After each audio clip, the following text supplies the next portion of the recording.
The Charlie Kirk clip is just wildly racist, so I don't know if we want to get into that, or we could just do another KBJ clip. That's what Cruz is talking about. Let's do Charlie Kirk. Okay. Let's do Charlie Kirk. It's just like, it's astonishing. That's yeah. Only reason I'd even bring it up. Charlie Kirk was just, I guess, generally talking about mosques in Minneapolis because they've been calling worshipers to prayer. Yeah, apparently they're now allowing it to be more of there's a new city ordinance or something like that where mosques can actually, issue a call to prayer. Wow. So in addition to church bells, there will also be mosques calling Muslims to prayer. I mean, we can't stand for this. Must silence them. But anyway, also here's a segment on censorship and how it's bad. Here he is, weighing in on this just pressing issue in Minneapolis, which, coincidentally has a decently sized Muslim population. So this makes sense. But of course, it's just like an Islamic takeover of the United States. 20% of all Americans, you take a random sampling size at a sports game or in a city, and 1 out of 5 will be here illegally. Now, what is the reason for that? Part of it is because of political power. Part of it is because they want to try to have demographics that fit their narrative. No, pause that it. fit their. Part of that is because we have draconian and nonsensical immigration laws that don't allow people to come to this country in a way that makes sense given the realities on the ground, and we commit to a punitive approach that helps nobody. Political outcomes. They brag about it. We're not allowed to say this out loud.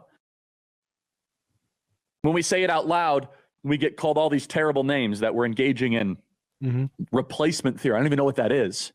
I bet. Just go and Connor, pull up the clip of Castro saying it.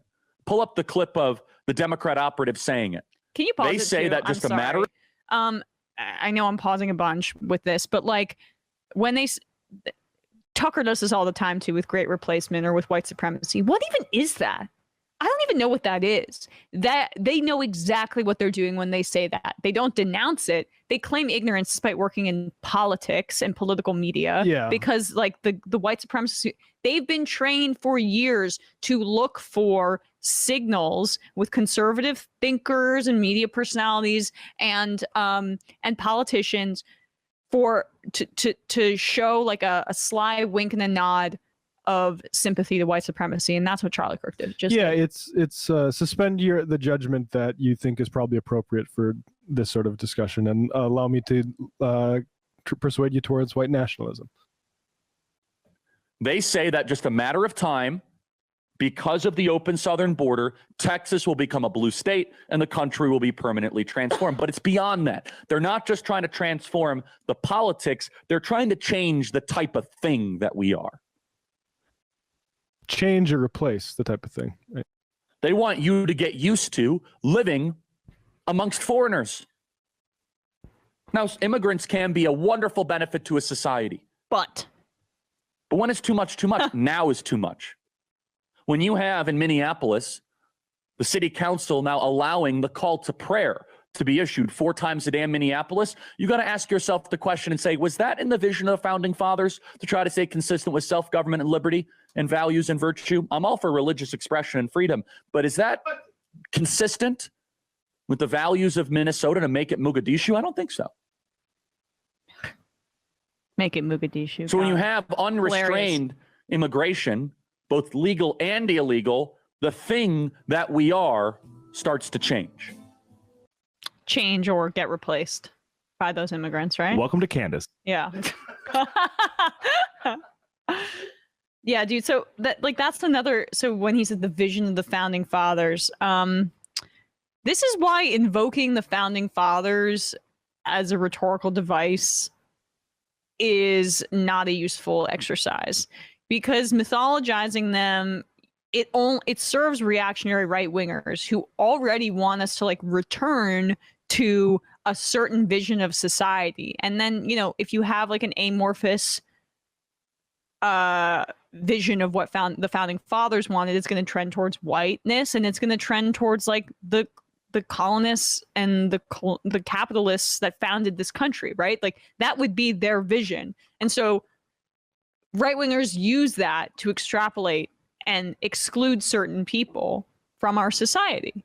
I mean, yeah, that was just like, it was just a little too obvious, Charlie, dude. Like, if you're going to pretend and plead ignorance on Great Replacement and then proceed to go on a racist rant about Muslims in this country, you might just want to take a few seconds in between those things to sell that you have no idea what you're talking about when you hear Great Replacement. Yeah, I mean, it also it mythologizes them in a way that even gives them less credit than they could be getting. Like Thomas Jefferson, who I'm not a fan of for a lot of reasons we've discussed even recently on this show. But with regards to like religious freedom, like he owned a Quran, and the letter to the Danbury Baptist was all about how we need to like protect religious freedom. And so I think that I don't know how he would have felt about a call to prayer. That's not really my. That's a kind of mildly humorous thought experiment, not something I would base whether to allow people to have religious rights on. But like, what is religious expression if it's not like ringing church bells or a call to prayer like that?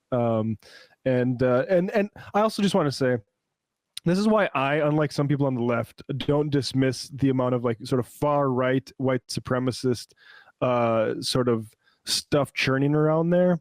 Is my experience looking at the way like 10 years ago, so on like Facebook news page comment sections, the amount of anti-Muslim sentiment in Minnesota is absolutely horrifying. Like it's honestly, it feels like a lot of those folks want extermination. That you talk about, like he said, makes that Mogadishu joke. You see these folks, they say things like Minna Somalia and stuff like that because of all the refugees and stuff. And it is some of the most rancid shit I've seen in my life. And Charlie wants that in his audience. It reflects itself on a national level in the way that Ilhan Omar is treated, given the fact that's why they hate her so much. Yeah. She is a national figure for that kind of bigotry.